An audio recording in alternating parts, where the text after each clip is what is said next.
She frantically puts the ashes into her mouth, desperate to feel her mother's warmth one last time. Yet all she tastes is a salty bitterness. She truly finds it hard to imagine how her mother, who spent her entire life fighting her husband's domestic violence, couldn't survive the agony of bone cancer. From that day on, she becomes like a puppet with its soul ripped out, teetering on the edge of total collapse and falling into a spiral of self-destruction. She entangles herself with random men and uses alcohol to numb her senses. Initially, her husband Paul turns a blind eye, assuming she is just trying to process her grief. That is, until he discovers she has started using illicit substances to numb her nerves. He never managed to say the words, "I love you," out loud. Paul's repeated concessions have become a poison that allows Cheryl to keep hurting them both. He loves her and is even willing to give her everything, but he also maintains the courage to leave at any moment. In the end, their 7-year marriage falls apart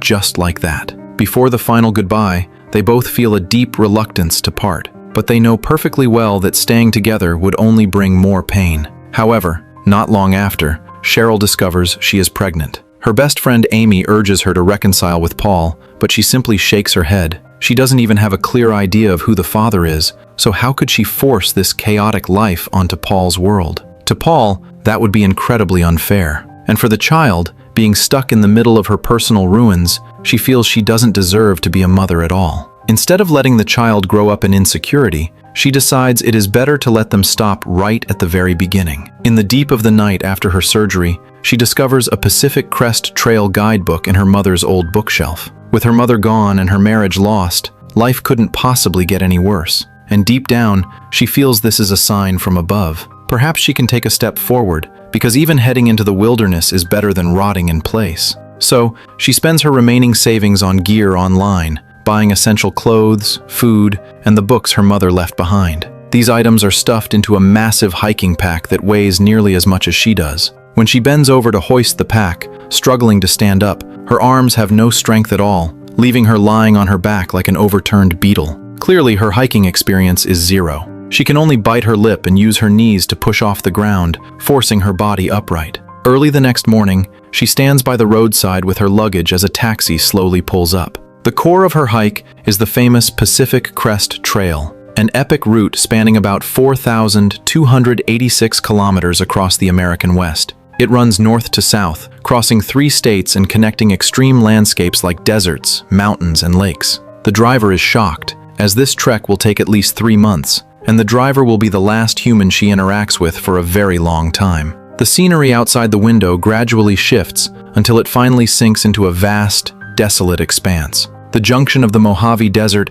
and the Sierra Nevada mountains marks the starting point of the route. The climate here is extremely arid, and even the wind carries a scorching heat. As a complete novice with zero outdoor experience, Cheryl carries an overly heavy backpack, making every step feel like dragging a 1,000-pound boulder. The shoulder straps dig deep into her flesh, causing agonizing pain, and her breathing grows heavier by the second. On the very first day of the hike, the thought of giving up crosses her mind. But when she looks back, the shameful images of her past act like a blunt knife, repeatedly cutting into her nerves. She never wants to go back to the rotting version of herself. Although she knows nothing about the PCT and can't even tell the difference between trail shoes and hiking boots, she stubbornly believes that only by exhausting her physical strength in the wilderness can her mental anguish be slightly eased. While setting up camp on the first night, she spends 2 hours studying the tent manual before managing to pitch a crooked shelter. Sitting beside the tent,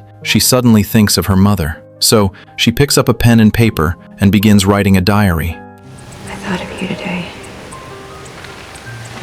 I felt a burst of energy, remembering why I thought I could hike this trail. I hope you won't be mad at me if I quit. As a woman hiking alone, she has no companion to rely on. The wilderness at night is completely cut off from urban civilization, and any sound outside the tent is magnified infinitely. She can only nervously clutch her flashlight, trying her best to comfort herself and stay calm. On the second day of the hike, while trying to cook with her gas stove, Cheryl realizes she brought the wrong type of fuel canister. By this point, she has been hiking for 2 days, and the heavy pack has drained her energy, making her craving for a hot meal exceptionally strong. Looking at the unresponsive stove, she can no longer hold back her frustration. In the end, she is forced to eat cold-soaked oats to fill her stomach. At first, she finds it somewhat palatable, but by the 5th day, she feels nothing but disgust. She continues her journey filled with hunger and disappointment. By the 8th day, trouble comes in waves as she realizes she overestimated her abilities. She finds that all her dry rations are gone, and the supply point marked on the map is still 10 miles away. She must find the supply station within 24 hours, or she will be forced to abandon this near-masochistic journey of redemption. The midday temperature soars to 40 degrees Celsius. Her throat feels like it's smoking, and every step brings a wave of dizziness. She can only keep herself conscious by singing out loud. Just then, the chugging sound of an engine comes from the distance as an old tractor drives along the gravel road. She runs and shouts, and the tractor eventually comes to a halt beside her. She hopes the farmer can take her to the nearest supply station. Frank, who is in the middle of working, initially doesn't want to help, but seeing how weak and frail Cheryl looks, he finally agrees. I got a little bit more work to do, but you can wait in my truck. Cheryl is overjoyed and waits in the vehicle alone. Suddenly, her toe brushes against a small black bag. She opens the bag, only to discover a rifle hidden inside. Before she can even react, Frank has already climbed into the driver's seat. Knowing nothing about the man in front of her, the complexity and danger of human nature force her to stay alert. So she lies and says her husband is waiting for her at the next supply stop. But Frank's next sentence sends a cold shiver down her spine. Fortunately, what Frank pulls out is just a box of licorice candy. Later, Frank takes Cheryl home, where his wife has already prepared a sumptuous dinner. At this moment, Cheryl no longer cares about table manners and picks up her fork and knife to wolf down the food. This is the most delicious thing she has eaten in days. That night, she takes a comfortable hot bath, letting the hot water soak through her exhausted limbs. The tension, anxiety, and loneliness of the past few days seem to wash down the drain with the water. Early the next morning, Frank takes her to the supply station to purchase supplies, but at the same time, her lie is naturally exposed. However, Frank doesn't blame her at all, knowing that when you're out in the world, it's only right to stay wary of strangers. In fact, he truly envies Cheryl for being able to leave and stop whenever she wants. There are 1,000 reasons to start a journey, but only one reason to give it up, and that is a life of necessity. He once fantasized that he would one day conquer the PCT. Now that he has a family and a career, he no longer has the courage to set out again. Nevertheless, he doesn't regret it, because no one's life is perfect, and it takes courage to keep moving forward with regrets. That night, Cheryl finally gets the gas stove working. She is moved to tears, as this is the first time since she started the hike that she can cook a bowl of hot soup with her own hands. The next morning, she packs her bags and continues on her way. But before she has walked very far, she finds an uninvited guest in her path. Cheryl's body instantly freezes. Less than half a meter from her toes, a dark brown rattlesnake is coiled on the ground. Its back is covered in diamond patterns, its upper body is slightly raised, and the rattle on its tail is vibrating non-stop. However, as long as it isn't directly threatened, it likely won't attack. She takes a deep breath, keeping her eyes locked on the snake's movements while shifting sideways at an agonizingly slow pace. Once she is clear of the danger zone, she starts running in a panic. She thought the crisis was completely over, but while camping that night, she suddenly hears movement coming from inside her sleeping bag. The rattlesnakes in this area are highly venomous, and if a bite isn't treated within 2 hours, it could lead to amputation or even death. Cheryl breaks out in a cold sweat and spends the entire night unable to sleep. By the 12th day of the hike, she has only covered 128 kilometers. At this rate, walking the entire PCT would take her 20 years, so she unconsciously starts to pick up the pace. But just then, she discovers a hidden stream. Looking up, she sees a man washing himself. Cheryl instinctively takes 2 steps back, and the man notices her as well. Cheryl Straight? Oh yeah, hi! Do I know you? I saw your name in the trail register. You're the only woman in there. Right. I'm Greg.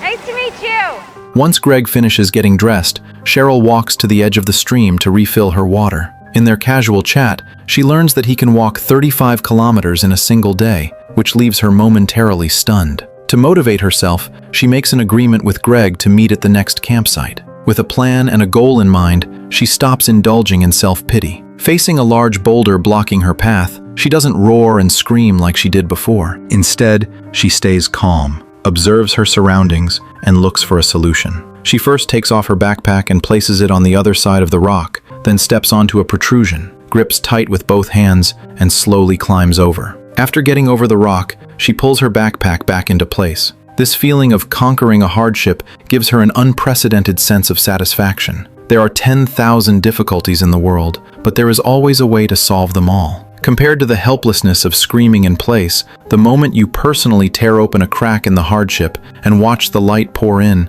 is the most intoxicating feeling of all. With this refusal to lose, her steps become increasingly firm, and she finally reaches the agreed-upon location. This is the liveliest supply point campsite Cheryl has encountered since she started her hike, filled with much more of the warmth of human life than when she was camping alone. Just as she finishes washing up, an old man wearing a shirt comes over to call her for dinner. Ed is not an actual hiker, yet he stays at this campsite every summer to cook hot meals for the travelers passing through. His body can no longer support him in completing a trek, but watching these vibrant and energetic young people always makes him want to stay for them. Sharing a bowl of hot soup and a stretch of the route with a group of strangers who are on the same path is enough to gather the strength needed to keep going. Watching the only female contestant on the route, Ed cannot help but offer some advice, telling her that her boots are unsuitable and will only make the hike increasingly difficult. He also points out her massive monster of a backpack,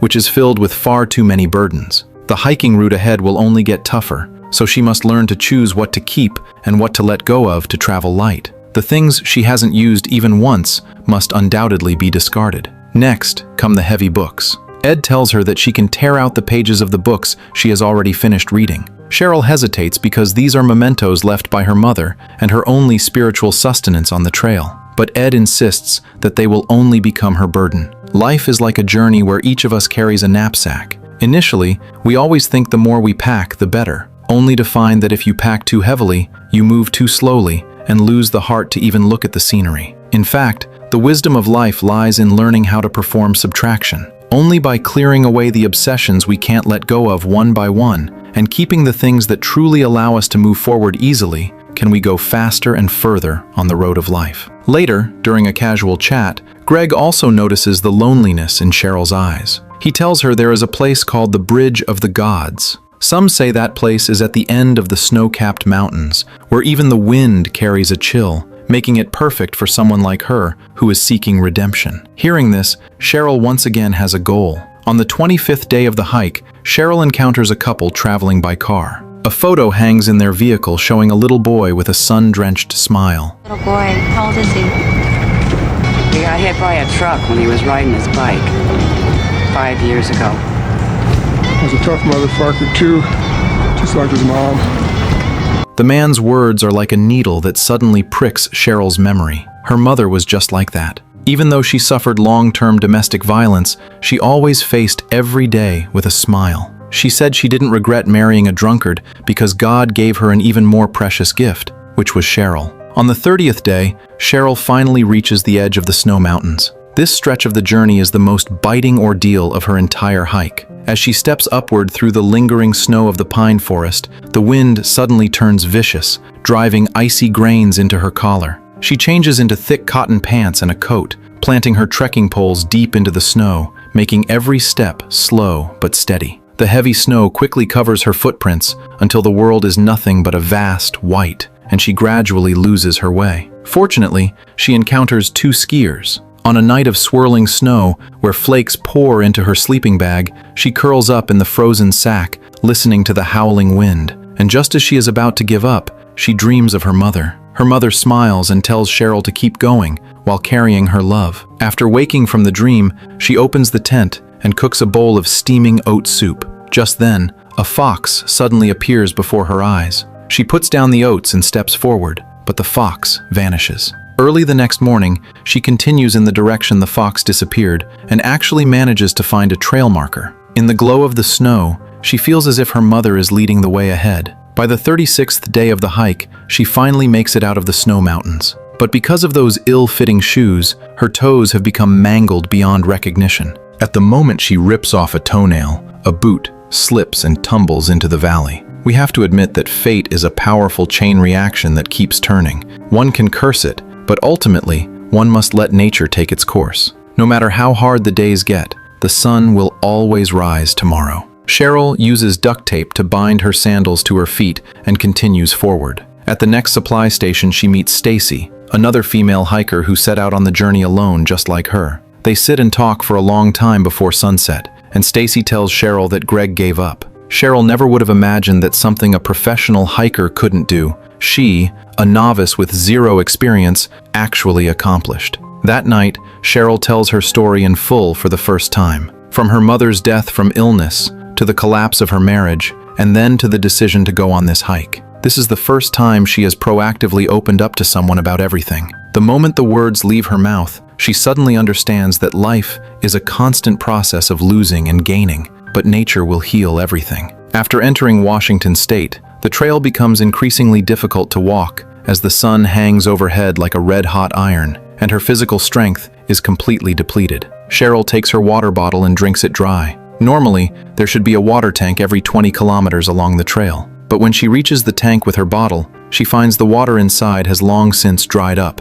and the next tank marked in the PCT guide is still 10 miles away. Her throat feels as if it's being rubbed repeatedly by sandpaper. Every swallow brings a stinging pain. Her lips are so cracked they bleed, and she is forced to stop to conserve energy. Early the next morning, she can only use her mouth to lick the dew off the tent, but such water is pitifully scarce, so she has to force her consciousness to stay alert and keep moving, each step heavier than the last. Finally, as she turns past a gully, her eye catches a glimpse of a pool of water. She stumbles over, falls to her knees, pulls out her portable water filter bag, and carefully pumps the water from the pool into it. At that moment, two men who are equally desperate for water approach from the distance. They ask her for a drink, but it takes half an hour to filter the water once. In the waiting interval, the bored men try to kill time, and the way they look at Cheryl becomes increasingly strange. The man's flippant remarks send a chill down Cheryl's spine, forcing her to lie about heading to the next location to meet up with her companions. Hearing this,